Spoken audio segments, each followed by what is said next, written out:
What's going on, everybody? This is Ed DeLauder. I'm here with Jeremiah Retzlaff. We are on the clock here at Best Ball Night School. Jeremiah, what do you got cooking up in this slow draft right here?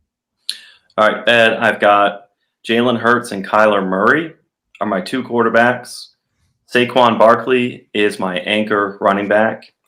My wide receivers are A.J. Brown and Devonta Smith. I have pulled off the Hurts, Barkley, Brown, and Devonta Smith quadruple stack. I have Christian Kirk, Calvin Ridley, Jacoby Myers, and Lab McConkey. And then I also have a fifth member of the stack. I got Dallas Goedert. I just went all in. Woo! Yep. So this draft is with Wyatt, FFB, and Omega King. So this is a good group. It's just a small group cash game that we have going on. And I'm in a position where I definitely need some running back help. And at the top of my queue, I have Blake Corum, Gus Edwards, and Jalen Wright. I'm wondering if you could steer me in the right direction. Man, I know we've talked previously about you shedding some Jalen Wright, that you've got a lot of exposure. But hey, this is a cash game, so who cares? It don't matter. You've got Corum, Edwards, Wright. Edwards on the Chargers, I feel like he's going to get some work, but they're totally drafting somebody. It very well could be Blake Corum that they wind up drafting there. And you've wasted a pick with Gus Edwards. So I would lean towards one of these two rookies. I know you love Jalen Wright. I would probably lean Corum myself, only because I think that there's going to be better draft capital there. And usually that's a good predictor of first year opportunity. Either of those two rookies, though, is fine by me. How do you want to go about this, Jeremiah? I think I'm with you. I want to go Blake Corum. I could continue to add the exposure to Jalen Wright. In this situation, though, I have clicked a lot of Blake Corum. I like getting exposure to him. I like the idea of him being a Los Angeles Charger. And right now, Dallas Goedert, I'm not so hot about him being my first tight end. I love my wide receiver room. Again, A.J. Brown, Devonta Smith, Christian Kirk, Calvin Ridley, Jacoby Myers, and Lab McConkey. I liked what I did with Kirk and Ridley. They're the two players who are affected by the signing of Ridley with the Tennessee Titans. But really, I do need to add some Blake Corum. So I'm going to click Blake Corum, put him on the board, and add him to the team. Love it. Truly amazing what you did with the Eagles there. I've tried to get just Hurts, Smith, and Brown on the same squad. Haven't been able to do it. You've got 5 Eagles there. Absurd. Great job by you. So, Jeremiah, there was some news that broke shortly after our last recording. Keenan Allen was traded in the middle of the night to the Chicago Bears. He was told to pack his bags from the Chargers and leave. How are you now approaching these two teams that were involved in this trade, both the Bears and the Chargers? I would say we can confidently pick Caleb Williams. The Bears' weapons are a rising tide to lift Caleb Williams' boat. While Caleb Williams is a top-tier prospect, rookies need support. And what better way to buoy his rookie season than to give Caleb all these weapons? If the Chargers stand pat with pick 5, I'll go with Malik Neighbors. I really like him to go to the Chargers. Granted, they could go for a tackle and just be contrarian. A whole lot of smoke is out there about Neighbors being over Marvin Harrison Jr. So with Marvin Harrison Jr. gone between the Patriots or the Cardinals, I expect the Chargers to go with Neighbors. Daniel Jeremiah had a good bit in his Move the Sticks podcast recently. He said how these mock drafts are just conversations and exercises for us. He even said the GMs don't even know what they want. So they're still learning as they go, just as we are as we go. But I'm very bearish on Justin Herbert in 2024. It's going to be running in defense for Jim Harbaugh's Chargers. How do you feel, Ed? Yeah, I think that the Bears are very easily stackable at this point. You could take DJ Moore and pick 20. You could come back with Keenan Allen, pick 41, and then you get Caleb in the 100s. I do think that Caleb Williams, once he actually gets on the Bears officially, his ADP is going to rise.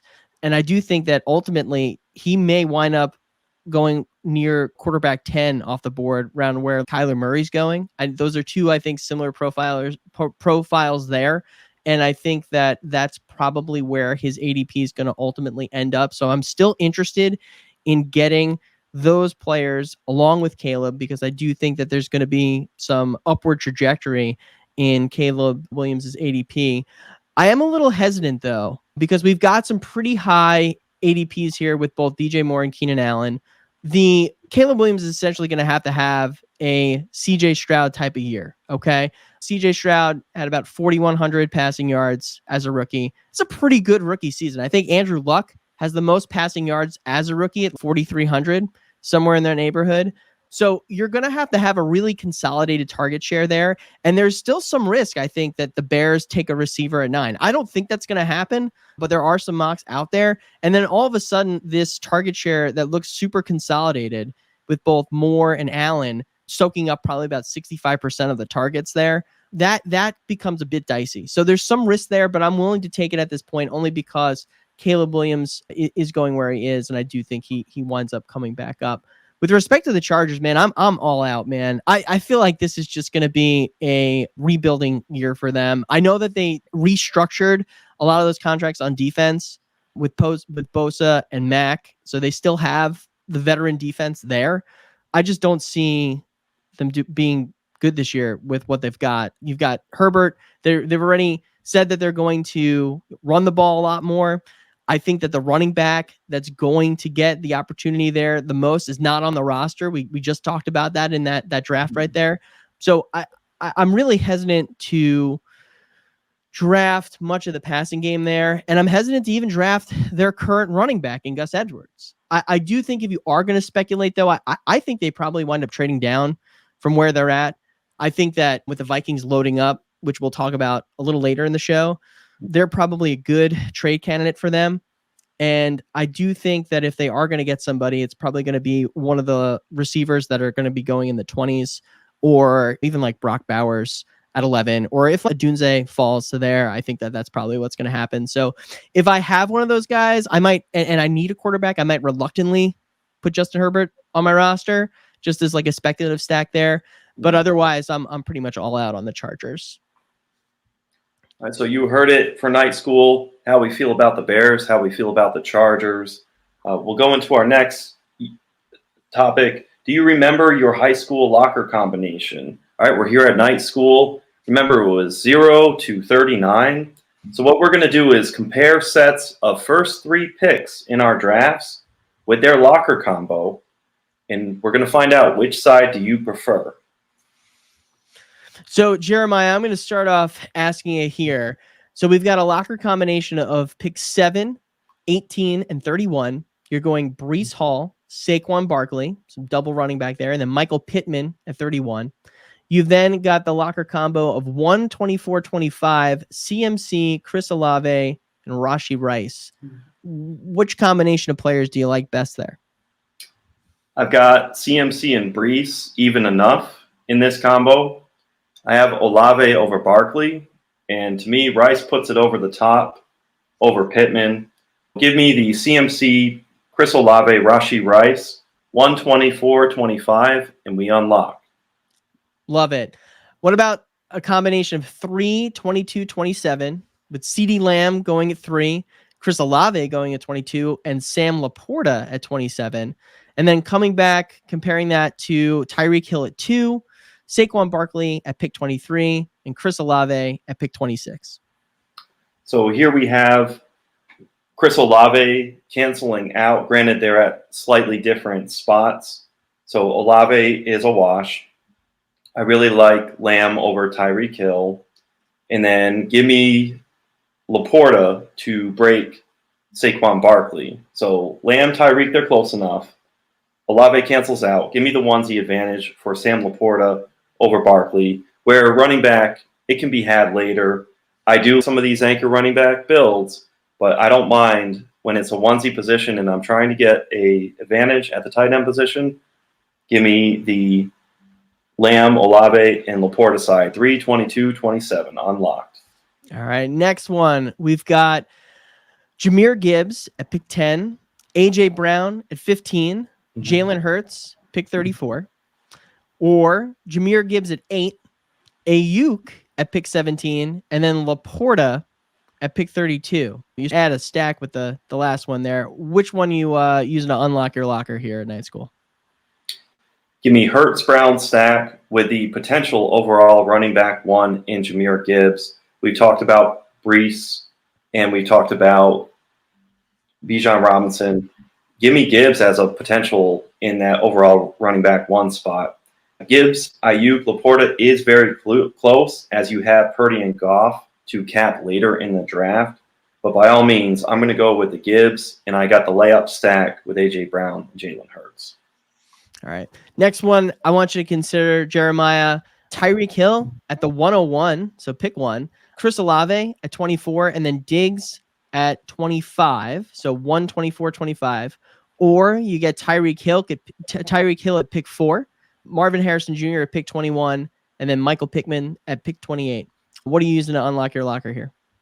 So in these two scenarios, Tyreek cancels out, although I do Tyreek at 4 versus 1. That's something good to be noted. But give me Olave and Diggs as more proven players over Marvin Harrison Jr., a rookie, and Michael Pittman Jr. I'm a huge Pittman fan, but I like Olave over Marvin Harrison Jr. at the moment. And then I also like the career that Stephon Diggs has had over Pittman. And I like Josh Allen. It's more of a vote for the quarterback in Josh Allen than Anthony Richardson to get Stephon Diggs the ball. Now for you, Ed, Amon-Ra, Saquon, Laporta with 8-17-32, or Puka Nacua, Rashee Rice, Rachaad White, 11-14-35. So this is a tough one here, but I'll take the Lions and Saquon Barkley using 8-17-32 to unlock my locker here at Night School. It does leave you thin at elite wide receiver. You still got Amon-Ra on the squad, so that's great. He's going to give you some great production. You're passing up on players like London, Olave, Harrison Jr., DJ Moore, all around that area to get a running back, get a hero build going with Barkley, and then filling in a onesie position. It sets you up nicely for a line stack later with Jared Goff. And to be quite frank, with the other one, Rachaad White at 35, that just scares me, man. That scares me so much. And that scares me so much that it really offsets the two elite receivers that I think you're getting there early on. So I'll go with Amon-Ra, Saquon Barkley, and Sam Laporta to unlock it here at Night School. So here we go. The next one, 2-23-26 unlocks Tyreek Hill, Devontae Adams, and Stephon Diggs. And then 3-22-27 unlocks Justin Jefferson, Chris Olave, and Michael Pittman Jr. So I think I'm going to go with the three receivers here, which obviously both of them have 3 receivers. But I'm going to go with the Jefferson build, with Chris Olave and Michael Pittman Jr. with 3-22-27.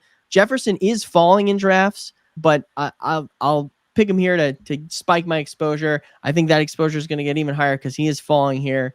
You've got Chris Olave, who's still an alpha. I think that Derek Carr does have some opportunity to be a little bit better than he was last year, and Chris Olave is going to be the prime person to benefit from that. And then you got Michael Pittman, who's just soaking up opportunities in that Colts offense. It is close here, though, because I do think that between Tyreek and Adams, that you got 2 studs there, but Stephon Diggs really scared me lately. He really did just a terrible job ending the year last season. He only had 2 double-digit fantasy point games since week 10 of last season, and that includes a 10-game sample because he was in the playoffs. So that's really scary to me, and so scary that I will be going with Justin Jefferson, Chris Olave, and Michael Pittman Jr. to unlock my locker here.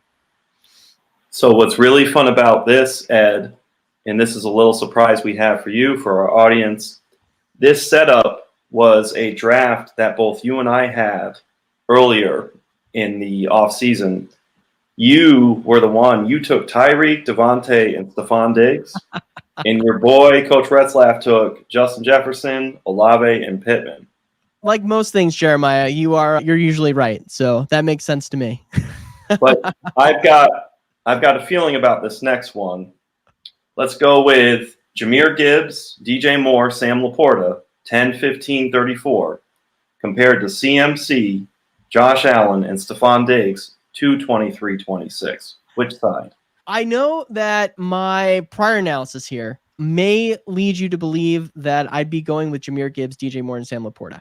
However, I think the opportunity to get both CMC, Josh Allen on your squads offsets some of the uneasiness that I've got with Diggs. You've also got the opportunity here to, assuming everything works out with Stephon Diggs, which most of the time this stuff blows over in the offseason, right? So Yes. everything works out there. You've got Josh Allen's presumptive wide receiver 1. So you've got a nice stack going there. You've got the RB1, the quarterback 1. I'll take that build and hopefully hit on receiver later on. So I'll take CMC, Josh Allen, and Stephon Diggs to unlock it here. Another one for our audience. This was another draft that you and I had. This time you selected the team you had, the start you had for your locker combo, CMC, Josh Allen, Stephon Diggs. For me, in reflection, looking at this, I have to applaud you. I really like that start you have. You've got that opportunity. You've got the stack lined up. Granted, these dramas in the offseason can simmer down. You have a stack there. You quite possibly have the 101. And then we like the ability of maybe you could get George Kittle later, get Brock Purdy. So that could be a fantastic rest of your squad, which I'm sure if we look back, it's an excellent squad. But anybody would be very happy right now to start in that manner. So this time you picked the start that you had. That was a draft that you and I were both in. Next up, Garrett Wilson, Saquon Barkley, and Malik Neighbors, 12, 13, 36. And then we're going to unlock Jamar Chase, Brandon Ayuk, and Saquon Barkley for 5, 20, 29. Which side do you like? Yeah, I think I'll easily take the Chase side here just because you're getting Barkley at a much lower ADP. That's probably where I'm like really happy to take him as opposed to pick 13. But setting that chasm in ADP aside, Chase sets you up so that you could easily stack Higgins and Burrow later. Ayuk, very easily paired with Purdy. You've got elite options there at quarterback. I'm not sold on Aaron Rodgers being an elite option at quarterback this season. That's pretty much the reason why I'll go Jamar Chase, Brandon Ayuk, and Saquon Barkley to unlock my locker here. Now, Ed, did you have a draft that you wanted to go over? I do. Let me pull this up here. So this is a bit of a fun one at this point. I'm here picking at pick 41. This is going to be the fourth round. Okay. I started this draft off unlocking a locker here with Breece Hall at pick 8. Nico Collins at pick 17, and Tank Dell at pick 32. I'm setting up for a Stroud, Houston Texans stack. Stroud has been dropping lately, and I think that I could probably push him down the board a little bit further since I've got his 2 receivers here. It is the first draft I have selected Nico Collins because I've got like Gabe Davis 2022 PTSD with him. I think that's where I think he's just him to me.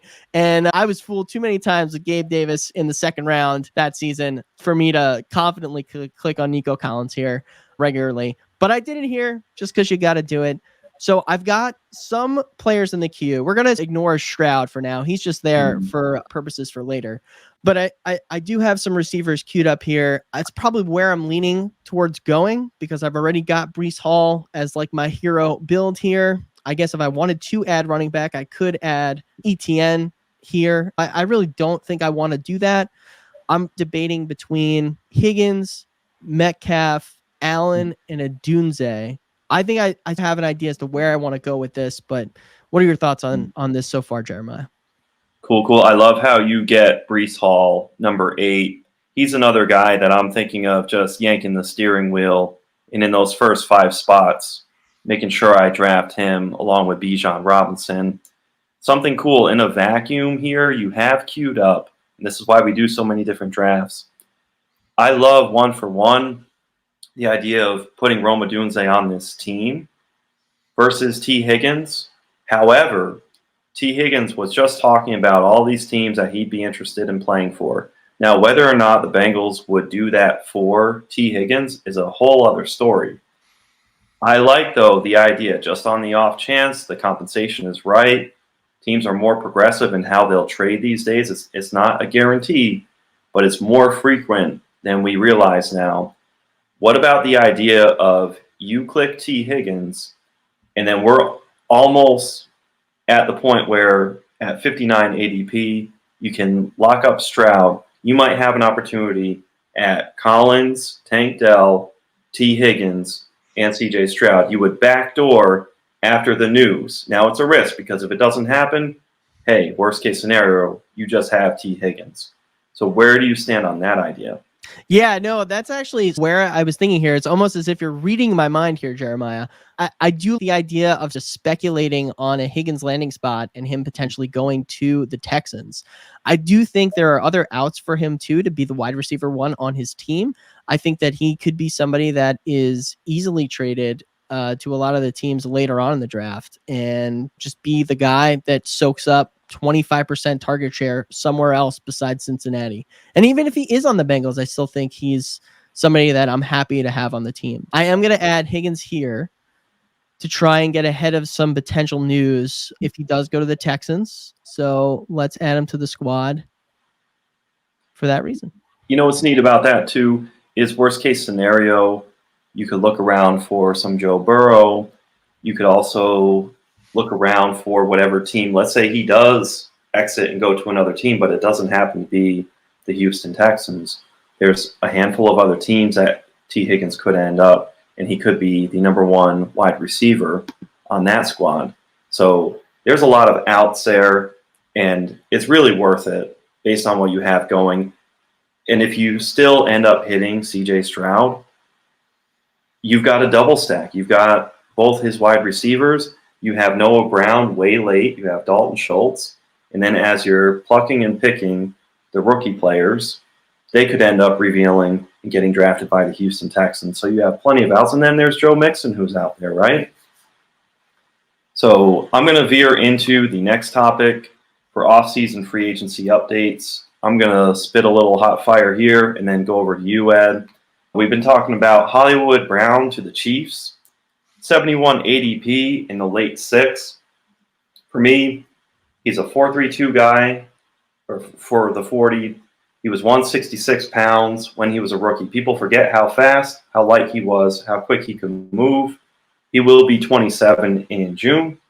In 2021, he had 91 receptions with 1,008 yards in his last season with Baltimore.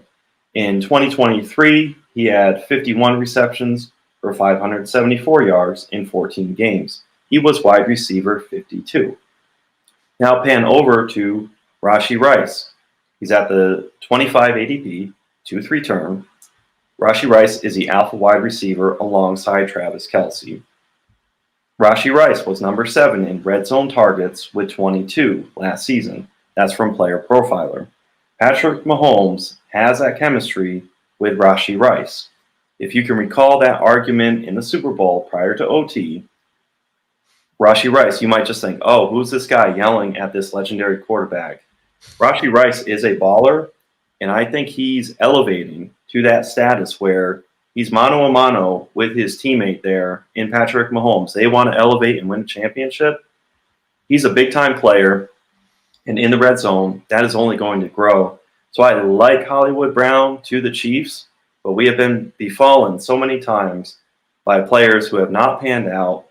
I like the best ball angle for Hollywood, but give me Rashee Rice every time over Hollywood Brown. You're paying the piper. You're paying up on the price, but I'm going to go with Rashee Rice. What do you think, Ed?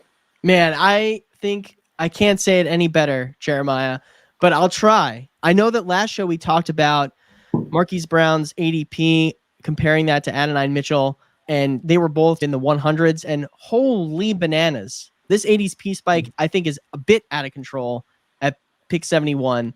We've seen this happen so many times with guys that are just coming off injuries, going to the Chiefs, that just disappoint time and time again. They sign the cheap contract. The narrative always goes, oh, they signed cheap so that they get their career back on track with the best quarterback in the league. And it just never pans out. It was Sammy Watkins first. It was Juju Smith-Schuster. It was Kadarius Toney via trade. All these guys, nothing. And you know what? I liked Hollywood Brown at one point during this whole fantasy experience, particularly. He was coming out. He was fast. I liked him when he went to Arizona and he was hooking up with Kyler Murray. I like that idea, but he hasn't posted a 1,000-yard season in 2 years at this point. There's going to be some spike weeks with him. He's that type of boom bust player. But if you're getting somebody who's 120% better than Marcus Valdes-Scantling, like, what are you really getting there, right? Particularly at pick 71. So I will pass on that. To me, it's absurd. Maybe the only like saving grace of this ADP is that it does give you some of an out if you are going for a Mahomes stack. I know that there are some times where I miss out on Rashee Rice. I try and go like Mahomes, Kelsey, and it just never works. It doesn't work. It works sometimes, but you'll miss. So maybe that gives you an out if you wind up going Mahomes first over Kelsey. But that's really the only saving grace. If I don't have Mahomes on the team and Mahomes unstacked, I'm going elsewhere. There's no reason, I don't think, to consider Marquise Brown at where he's going now, because it is bananas. Jeremiah, what are your thoughts on Justin Fields? Also another trade that went down. Justin Fields going to Pittsburgh to back up Russell Wilson potentially. Where are we at with this? In comparison, both players, Justin Fields, who is said to not be the starter, 136 ADP in round 12. Russ is 184 round 16. So how is that going to square away? Justin Fields has been a hot button topic. The NFL has told us how they feel by so many teams passing up on him in the trade market. Ironically, though, Fields, who's given a spot start, let's say it's week 5, he could easily be the QB1 overall in fantasy that week. Any week, really. Top 5, he would be in those higher rankings. We love that Konami code upside. But the volatility is what has landed Fields with this backup role. So Russ has been given the assurances. However, if we're 3 weeks into training camp and Russ is playing like Cheeks, there will be changes. So Russ plays like Cheeks, changes. Cheeks, changes. That's it. If it is 6 weeks into the season and it's bad, there will be changes. Russ will get the first look. Fields is down for now, but not dead yet.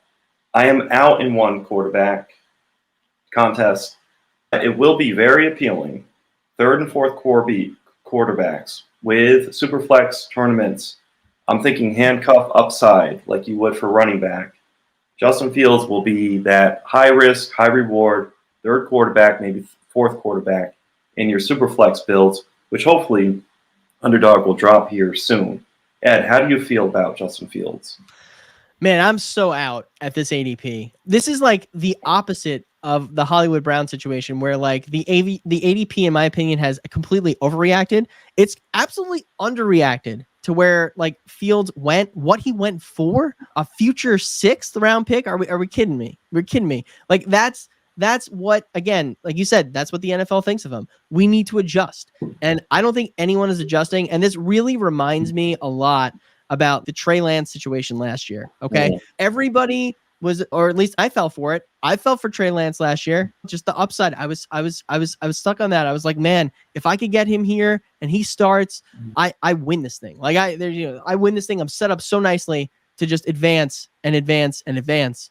But there was news throughout the entire offseason, even at the start of the offseason. Purdy, he's injured. He's our starter when he comes back. And everybody's like, no, they can't give up on him. He's a 1st round pick. They can't give up on him. And they did. And we're in the same spot with Fields. Fields has now been traded to an entirely different team, and people are still clinging to the idea that he's going to just wrestle this job away from Russ. And he might, like you said, he very well might. Russ did not play well last year. He played like Cheeks, and he might play like Cheeks again. It's possible. But that being said, at an ADP of where Fields is going at, what did you say, 139? 136? 136? I'm out. There's just no way I'm getting him anywhere at that ADP. I'll wait until the season's about to start and people hopefully come to Jesus and they realize that Russ is going to be starting there. So next we have Sam Howell to Seattle, 238 ADP, round 20. Geno Smith, 175 ADP in round 15. How do you feel about Sam Howell? Yeah, I know that some people are also hyped up about how there were some rumors that they traded him to compete with Geno and that got shot down. I do think it is Geno's quarterback room. It's his starting job. I don't think he's really threatened by this at all. I think the only way that Howell sees playing time is if Geno is just trash, right? And I don't think he was really that bad last year. He just wasn't as good as he was the year before. It's not like he Daniel Jonesed himself in Seattle. Okay. So I think that if you're looking at this and you're trying to find a way to paint a narrative where Howell gets on the team as the starter, it's probably going to happen well within the back end of the season where it's over. I think they can move off of Geno after this year potentially. I got to look that up, but I could be wrong about that. But I'm pretty sure the way the contract is structured, it is similar to Daniel Jones's contract insofar as it's a 2-year deal-ish. So they could move on from Geno. Howell could get some reps towards the end of the year if things are just not going well. But I do think that this is Geno's starting job. It's not something that has scared me off of that tertiary Seahawks stack with him, and I'll continue to draft that stack. Where are you at with this, Jeremiah? So it's just like Fields. I want to see Howell's Superflex ADP. He'll be attempting upside cuff, third or fourth quarterback on these builds. Give Geno the nod in one quarterback drafts. We like to say buy the dip for Geno, but his ADP has really been nothing but a dip. So there's no real value gain. Just people may stay off him just a little bit. That is Geno Smith because of Sam Howell being acquired. For super flex tournaments, Fields and Howell, they're going to be the hopium type of picks that are riskier but have high upside setting. Now let's go over to Rondale Moore, Atlanta ADP of 217, round 19. Desmond Ridder went over to Arizona. And now we have Rondale Moore in the fast track in Atlanta. How do you feel about that? Man, I'm a Rondale Moore truther to a certain extent. I pull up that page on Player Profiler, see Ant-Man, and I'm just drawn back again, right? It just brings me back in, right? And much like Godfather Part 3, when this trade happened, right, I'm back in again, man. It sucked me back in. I think that there's a lot of potential with this offense. I think Rondale Moore is going to get some opportunity there. He's probably going to get played out in the slot, probably going to get some gadget plays. And I think that if this offense does what most people think it can do, there's going to be some late round best ball value there, particularly with him going in the 19th round in picks that are not going to exist when the season starts. So I've been taking him as a late round play. And I'm actually one of the few he's one of the few players that I'm excited to get in round 19 and 20, as sick as that sounds. Jeremiah, what's your take on Rondale Moore joining Kirk Cousins in Atlanta? Rondale Moore expands the Atlanta offense. He's a low ADOT, end arounds, carries up the gut between the gaps type of player that can be utilized. He had a little bit of run with the run last year, and I would like to see that continue. Nothing to take away from Bijan for Bijan's effectiveness, but just mixing in. Same for London. It won't be a threat to London. Rondale Moore is more of a lower grade weapon. Stylistically, we love the Debo-like role. However, figure best case scenario is utilization without any real serious volume. 19th round, Rondale Moore, he is McDowell's to Debo Samuel's 2-3 turn McDonald's. They're just not the same. Mooney and Moore, they'll be a fun piece when you want to get an exotic Falcon stack. Well, that's all that is. Now, I have a draft that I would like to go over, and I was sniped. Oh, no. I was sniped bad, but it ended up being good. I have Jalen Hurts. I was trying to get the Philly stack. This is pre-Saquon Barkley. I got Jalen Hurts and Anthony Richardson. So go down to my tight ends. I'm bullying, and I'm going to stay with two bullies and Mark Andrews and Kyle Pitts. Let's run through my receiver room. I have A.J. Brown, Garrett Wilson, Michael Pittman Jr., Jacoby Myers, Marquise Brown. Hey, there's a gift that unwraps. He's with the Chiefs. Got him at pick 110. He's going 40 picks sooner. So thank you. That is awesome. That's why we draft early and often. Roman Wilson, Ricky Pearsall, Malachi Corley, and Malik Washington. We love some Malik Washington. Now, what happened? Let's go through the running backs too. Sorry. Chase Brown was my first running back at pick 107, so we waited a super long time. Kendre Miller, Braylon Allen, Ray Davis, and we practice what we preach. Will Shipley, good 5th, 6th running back on your builds. Here he is. He's my 5th running back. So what happened in this draft? I had Hurts. I went A.J. Brown, Garrett Wilson at the 11-14 wraparound picks to start my draft. Then I got so close. I flew so close to the sun. I got Jalen Hurts with pick 35. And then I got sniped. One pick before Michael Pittman Jr. at 37 went Devonta Smith. So we pivot and prospect. We talk about that all the time. We have moves for moves. So I went Michael Pittman at 38 to later retrieve and get Anthony Richardson at pick 59. And then the beauty is Mark Andrews was just sitting there. He fell from pick 53 all the way to pick 62. So I've got huge value there. This team, I'm so happy. You get sniped, you just have to have ways that you pivot and prospect. So whoever took Devonta Smith on me, thank you very much. What do you think of this team, Ed? I do really like it. I like how you adapted there. You went with a pretty classic 0 RB build, not taking your first running back until the pick 100s. So good job by you. You've got some upside there too with a lot of rookies on the squad. Love the Will Shipley pick as well.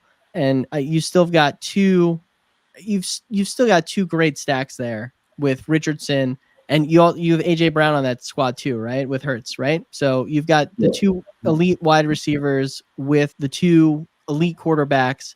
You really could, if you really want to press it, you could really just go 2 and 2 at the onesie positions if you really want to. I think that's pretty risky, particularly at quarterback. Maybe I think you could get away with that at tight end, but at this point, you could probably wait until round 20 to draft a quarterback if you really want to, because those Hurts and Richardson, they should carry you the whole season. Really, there's a lot of running upside with those guys too, rushing upside. So maybe a bit more injury perhaps, but if you do miss out on 1 or 2 of those guys, that's going to sink your team anyways. I feel like you have to run with that risk potentially. But I would maybe cube a quarterback in round 20 just so that you have that third quarterback, I think, in case some of them miss, either Hurts or Richardson miss some time and there's a bye week or something like that. You want to make sure that this team advances. I see that you got a couple players queued up here. You've got Alex Pierce to pair with Anthony Richardson and Michael Pittman as a nice little cold stack. You also got Kimmy Vidal. I know that Dylan Lobb, it looks like, is still in the queue too. Mm-hmm. I think that we probably differ on our take of Dylan Lobb versus Kimmy Vidal. Maybe that's why I don't take him, because I can't say his name. We talked about that last episode too. But Jeremiah, what are you thinking with this squad here? So I like what you say about the onesie positions. Of the like mind. I have Hurts and Richardson. If the car breaks down, we're not going to get to our destination. So I'm going to keep Hurts and Richardson. At this point, a third quarterback isn't going to add anything that they can't. And at this point, I'm playing a little bit like insurance. One thing I'm going to try and do in these next wave of drafts is just go, unless, of course, it's a Superflex league, I'm going to go back to 2 quarterback builds just to change it up and to vary my builds. And then for these tight ends, I'm not going to get much better than Andrews and Pitts. I'm going to go all in with them. So I'm going to go 2-2. That's going to allow me to have another running back and another receiver. What I'm going to do here is I'm going to wrap around. If somebody steals out Pierce on me in these picks, because I've got one person in between me at the turn, I'm going to go Kamani Vidal. I like Dylan Lobby. He talked about Dylan Lobby about going over the middle, running some slot routes at the Senior Bowl, and he's utilized in the pass game and in the gap. He's a very good player. I like Dylan Lobby, but I'm just going to mix in some Kamani Vidal. I've seen some good film on him on Twitter. Now, the eye test can be the lie test, but I've seen some good people break down Kamani Vidal, and I've heard him percolating throughout some other knowledgeable podcasters and content creators. So I want to get some exposure to Kamani Vidal.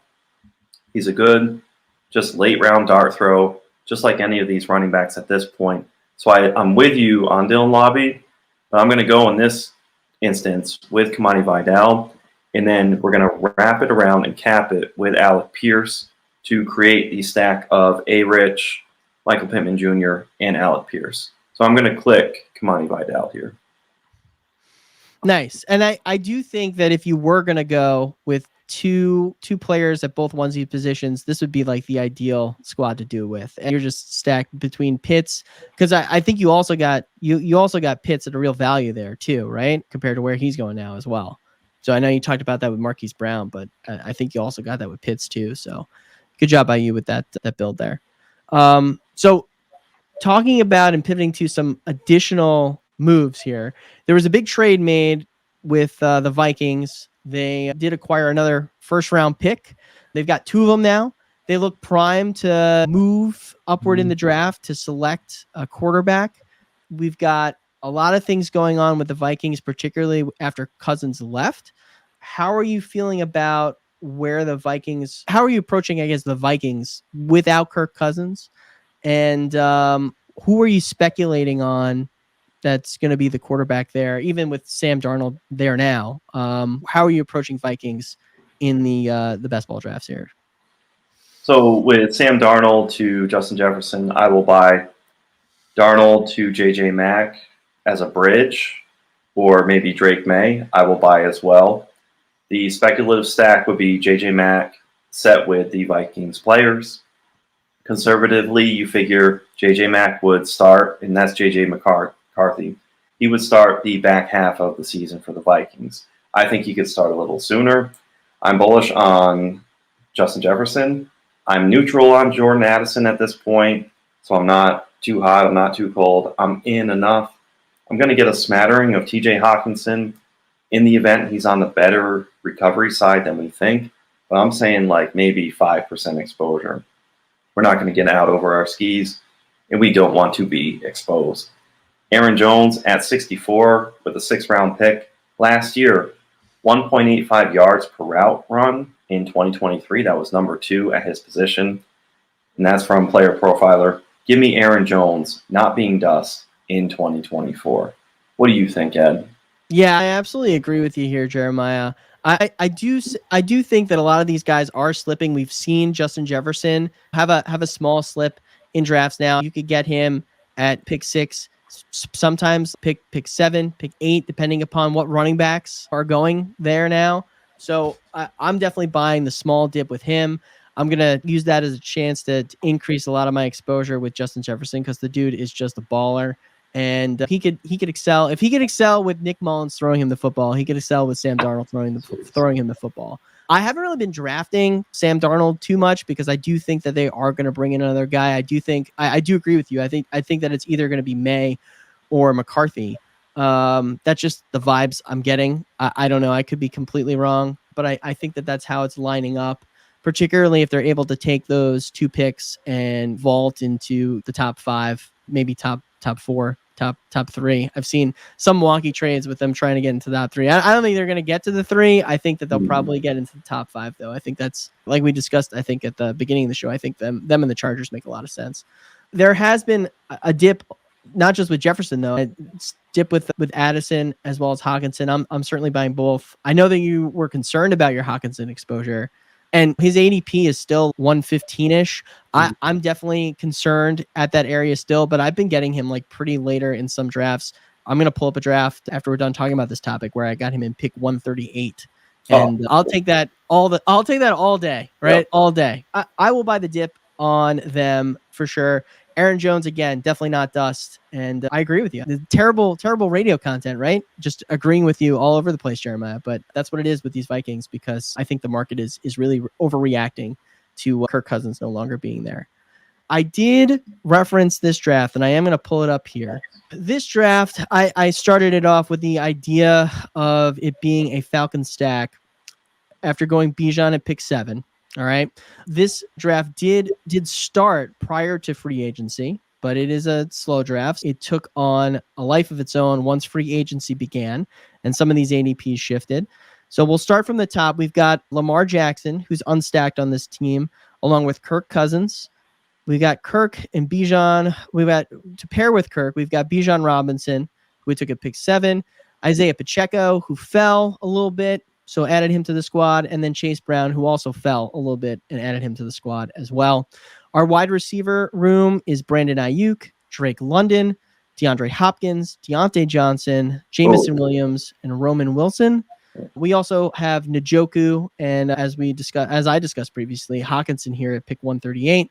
I've got a lot of good values, scooping up a lot of good values. I feel like in this particular draft, I've got right now 2 quarterbacks, 2 tight ends, 3 running backs, 6 wide receivers.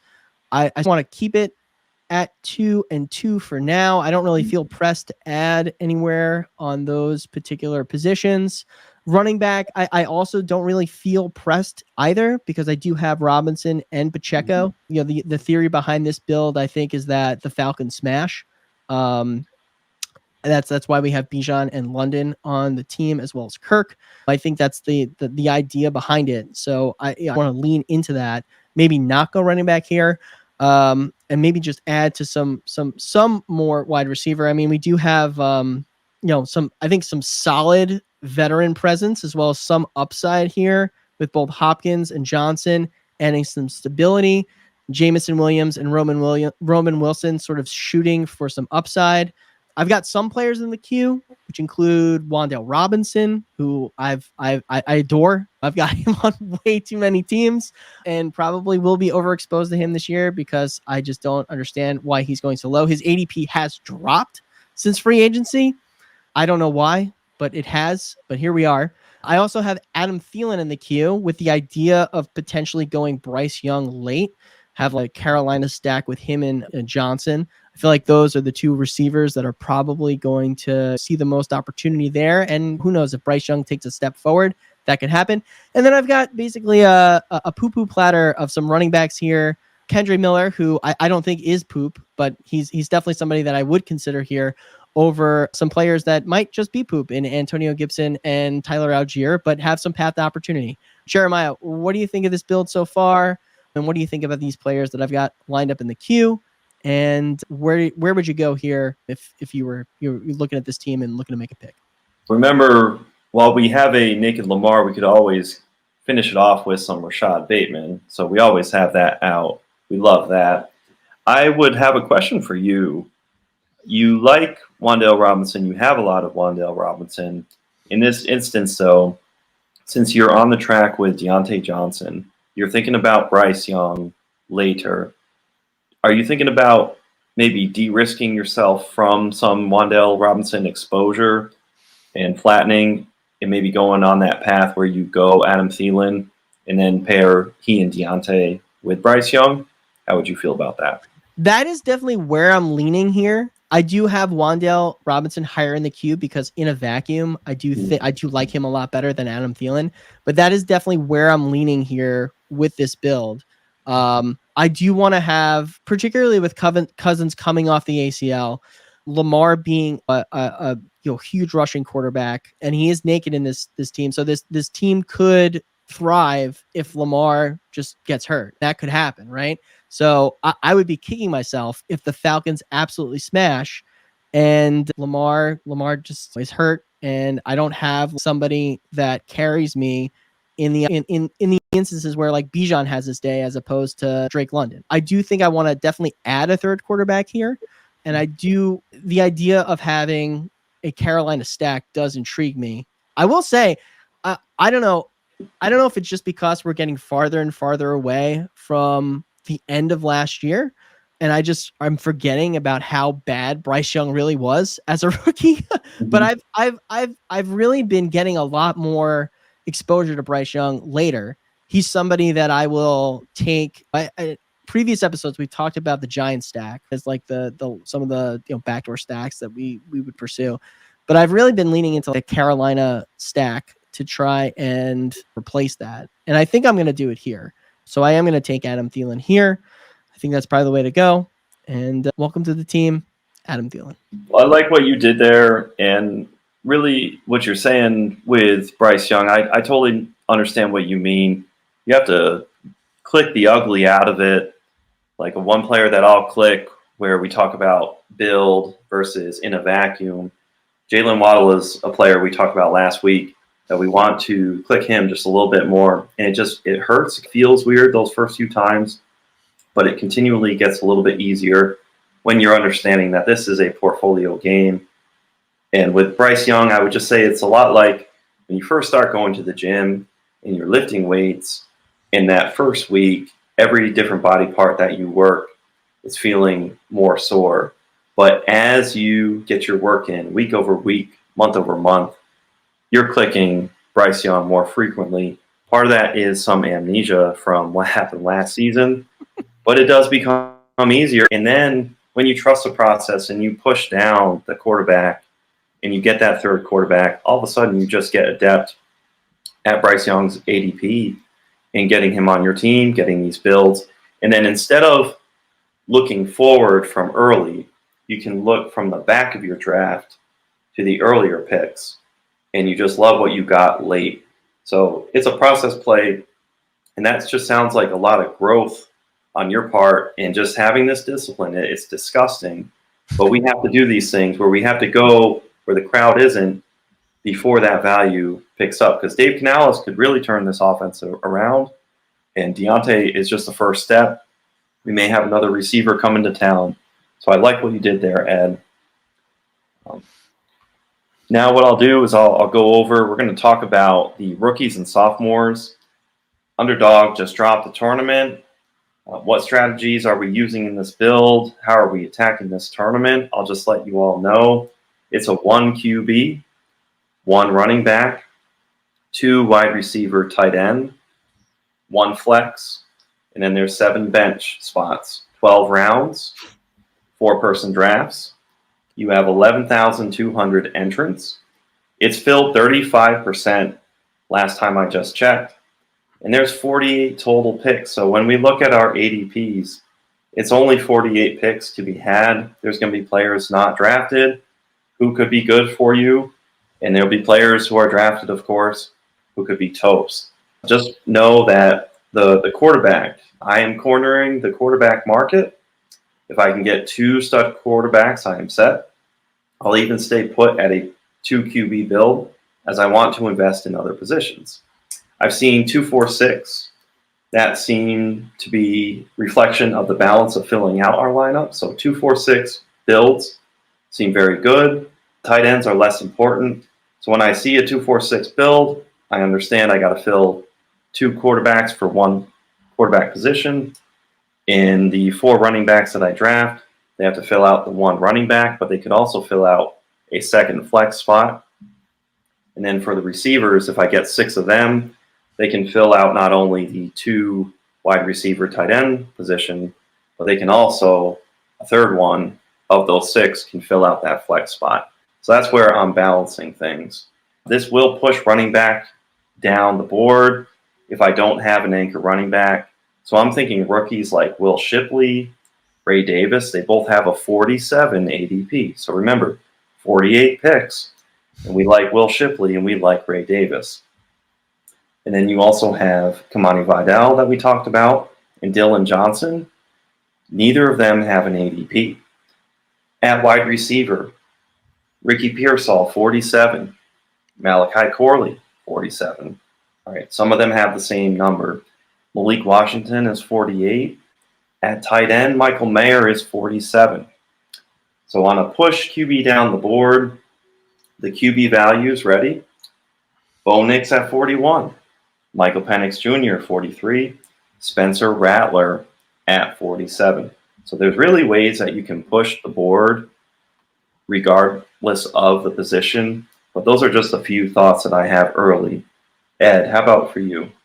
Yeah, so this is going to be my first year doing a rookies and sophomore contest. I know that they had it last year. I did not do it because it just seemed too beyond the beyonds for my brain at the time. I have been going to night school. I've been trying to learn up here, study up, and I feel like I might dabble in it a little bit here this year.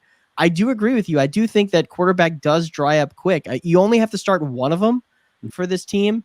With respect to what you're looking at, the only quarterback in here that I think is a for sure thing is essentially CJ Stroud. That's the guy, right?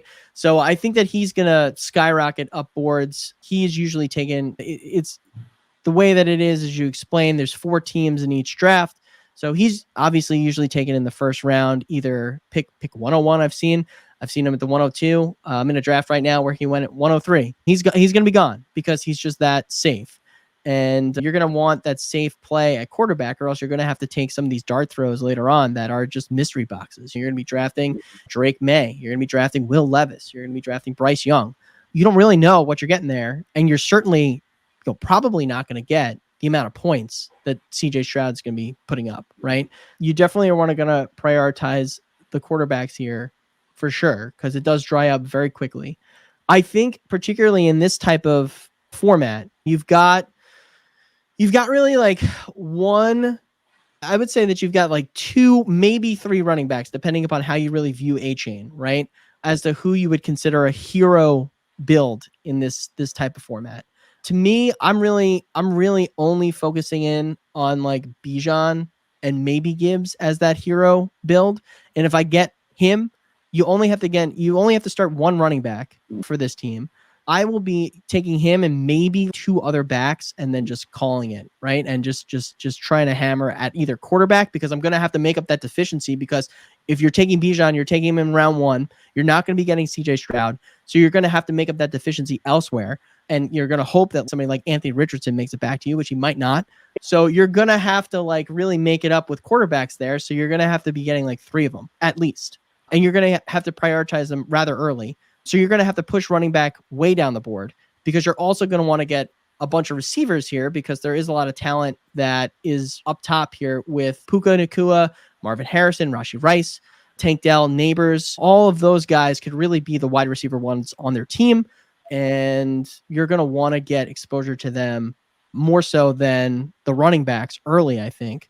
So I do think that if you're going to attack this, you're going to want to have a good feeling as to who is going to be available when you're picking, and then structure your build from there on out, because the talent pool is extremely limited.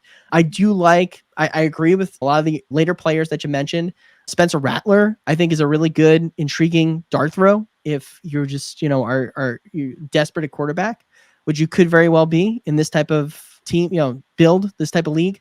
And he's definitely worth a gamble. I also sort of like Malik Cunningham. I don't know.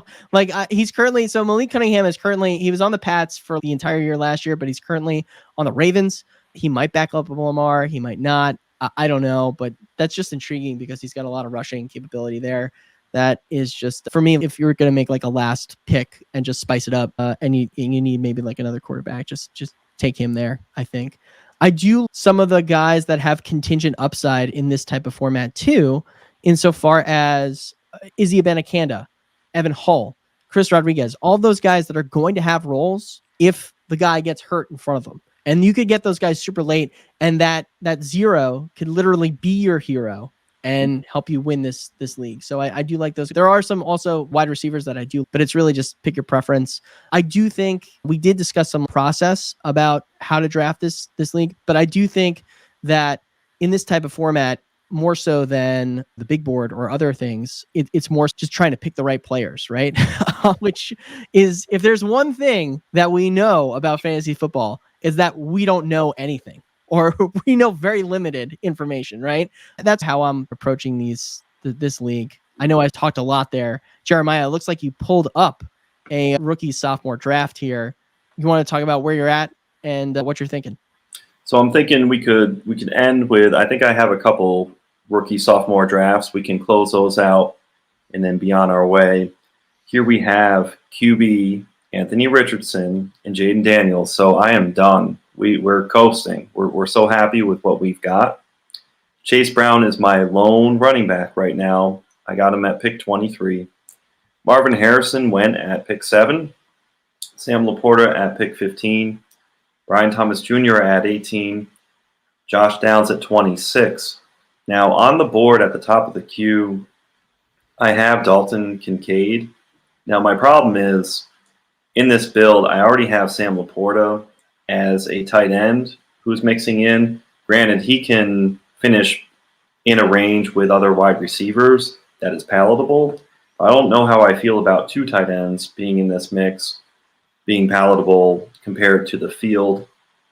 I do think I want to go running back, but prior to the pick where I skipped on Dalton Kincaid, I went with Josh Downs. So I picked Josh Downs over Dalton Kincaid with Sam Laporta in mind. In a vacuum, I would prefer Dalton Kincaid.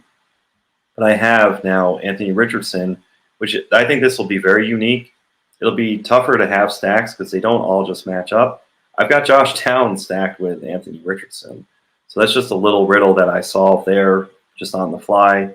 Maybe it'll be something, or it could just blow up in my face. So now at the top of my queue, I have some other wide receivers. I have Xavier Worthy, Ladd McConkey, but now I'm sitting over here thinking about Jalen Wright or Will Shipley. Jalen Wright is 43 ADP. Will Shipley is 47. They're much later, but in this band of players, I actually have Blake Corum, so I missed him. I have Blake Corum at 35, so I'm going to move Corum up in my queue. What do you think I should do? Which direction? So before we talk about that, I want to get your thoughts on just stacking in this format. It sounds like it's something that you definitely prioritize, because again, you said that in a vacuum you would probably take Kincaid over Downs, right? So is that something that you're like really prioritizing in this particular format, or is it something that because of the limited player pool, you're just like, hey man, if it happens, great. If it doesn't, like, no big deal. Where are you at with that? Because I'm probably more the latter. It sounds like you might be the former. So there might be some disagreement there. So I'm just trying to suss that out. I'm with you actually. I don't see the stacking being that important in this event, just because you have such a limited player pool. But I just like the idea of going Downs over Kincaid, just for the fact that I don't know how I could have two tight ends who are going to stack with all the other wide receivers and fill out my receiver position. I may be wrong here. Would you go? Because I still have Dalton Kincaid. He came back to me. You love something, you let it go. I let him go, and he's still on the board. Would you go Dalton Kincaid here and push running back further? Oof, man, that's tough because you have Chase Brown as the sole running back there. He's probably going to start the season in some type of timeshare. Mm-hmm. He might wrestle some of that opportunity away from Zach Moss. I'm a little skeptical that he does that. I feel like they probably, it seems like just the way that the Bengals have acted in the offseason, that they view him as that change of pace, that like Tony Pollard. And I think like maybe like best case scenario, you're looking at like Zeke's final year in Dallas with Pollard, where I think Pollard was like a top 20 running back compared to Zeke, who was like a little lower than him on that. If I got that history correct in my brain there. So I wouldn't really punt running back too much, although I suppose you could. Kincaid, I do think, is interesting insofar as we talked about Diggs previously and a lot of that drama happening there, as well as like how he ended the season. Would you be shocked if like end of season, like Kincaid is like the guy in Buffalo? Would you be shocked by that? Like on a scale of 1 to 10, how shocked would you be? With 10 being like, I'm gobsmacked, and 1 being like, yeah, I saw this coming the entire way. I think it's very much in the middle, where it wouldn't be necessarily out of the picture. We don't expect it, but I can see it. And I might, the more we talk about it, see it in a 6-7 level, where Dalton Kincaid could absolutely take the next step up and be that guy who matriculates. I was thinking earlier about Kyle Pitts versus Dalton Kincaid, and how in a vacuum I think I take Kyle Pitts. But we don't have Kyle Pitts over here. I could easily see, like you're saying, fast forward next year, why can't Dalton Kincaid be a third-round pick with Josh Allen elevating him a la Patrick Mahomes and Travis Kelce? Okay, I'll give you – do you want us to go Blake Corum or Dalton Kincaid here? Yeah, I think that's a tough call. What other? Can you just click on running back just because I'm still trying to get acclimated with this tournament, so it's hard to conceptualize these guys when I haven't made it through a single one yet, so I'm still learning here at night school. Jonathan Brooks, who I don't like so much just because he could start the season slow. Charbonnet, Corum, Jaleel McLaughlin, Jalen Wright. Roshan is toast. Allen, Kendre Miller. Marshawn. How is Roshan still that high? What are people doing here? Like, why is Roshan going over Kendre Miller? That should not be happening. Yeah, you know what? I think that if in this type of build, because you didn't necessarily go like 0 RB here, you went RB a little later than otherwise would be. I think that you could probably go.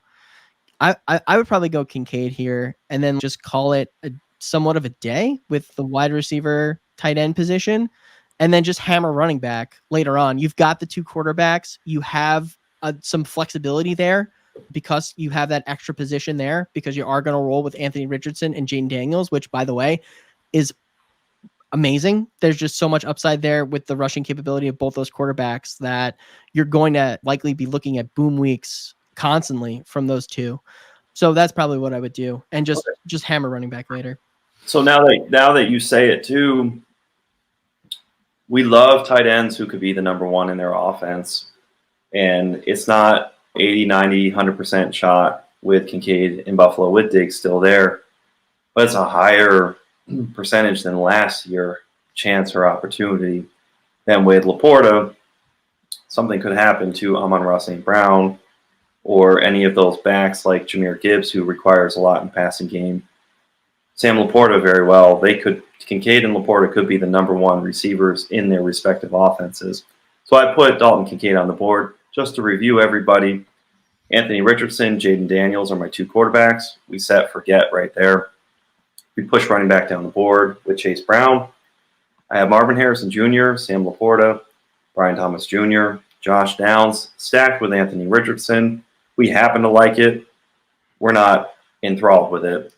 And Dalton Kincaid. So I skipped Kincaid, and I got him to come back to me. We like where this team is going. I'm going to go to one more draft for our rookies and sophomores, and then we'll end the show. In here, I have now, Ed, Anthony Richardson and C.J. Stroud. You were big on C.J. Stroud, and there he was at pick 8, 2 picks past ADP. I have no running backs right now. I've got Rashee Rice, Jaden Reed, Jordan Addison, and Josh Downs. So there I go again. I said something like, I'm not trying to force a stack, but then again, that really is nice. And this is one that is just appearing to me organically. In my queue, I'm not scared to just continue with the receiver and tight end. In my queue, I have JSN, Adonai Mitchell, and then, of course, Blake Corum and Jalen Wright, who we passed up in the last draft for Dalton Kincaid. So which direction would you go? Would you go running back here or just keep pushing with receiver? There are 12 rounds here, right? You've got again another build where you're probably looking at just 2 quarterbacks only because you literally have flopped the nuts, right? With CJ Stroud and Richardson. And I really like the strategy that you did there because I think you took Richardson over before Stroud, right? You picked him before Stroud and Stroud fell. Is that what happened? You did. Yeah, I yanked the steering wheel. Nice. Richardson is pick 5. I just went 1. Yeah, that's beautiful, man. You set yourself up so nicely by just taking this draft by the reins and doing that. I like that a lot. I think you could go running back here. I would. Oh man, this is tough because I don't really Blake Corum as a prospect. Okay. But I just feel like he's going to be a Charger. You just get that feeling. Yeah. But maybe we're wrong. I would probably still go, you've got a lot of good receivers left. I think you've got like good second-year breakout candidates with JSN. Kincaid, I believe, is also still on the board. Yes. If I saw that right too. Yep. Yeah. I think that you could really go either way here. But because there's no running back here, you're in the 7th round. You've got more than half the draft completed at this point. I guess the question is, how many running backs do you feel like you're going to draft on this team? Are you going to be in that like more towards the 5 or towards the 3? You're probably going to be more towards the 5. I don't feel bad about just keep pushing this receiver build and just take stabs at these later running backs, whether it's Dylan Lobby, whether it's Kamani Vidal, Dylan Johnson, who I mentioned before, he doesn't even get drafted. I'm prone to maybe go crazy and just do this absurd build here with JSN or Adonai Mitchell. What do you think? Yeah, I think you could definitely go in that direction. I wouldn't fault you for that because, again, the way that we talked about the strategy on this, like, you only need to start one running back, right?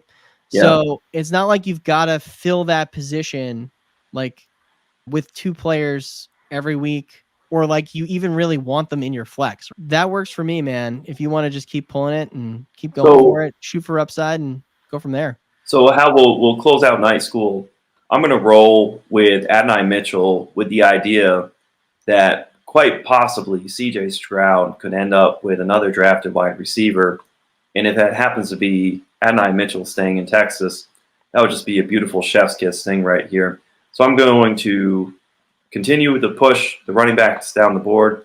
0 running back build right now. Anthony Richardson, CJ Stroud are my 2 stud quarterbacks. I've got Rashee Rice. Isn't that nice? Jaden Reed, Jordan Addison, Josh Downs, stacked with A. Rich. And then Adonai Mitchell, who maybe we'll see will cook something up and uncover a gift of CJ Stroud. This has been Night School. I'm Jeremiah. He's Ed. We'll see you next week. Peace. School's out.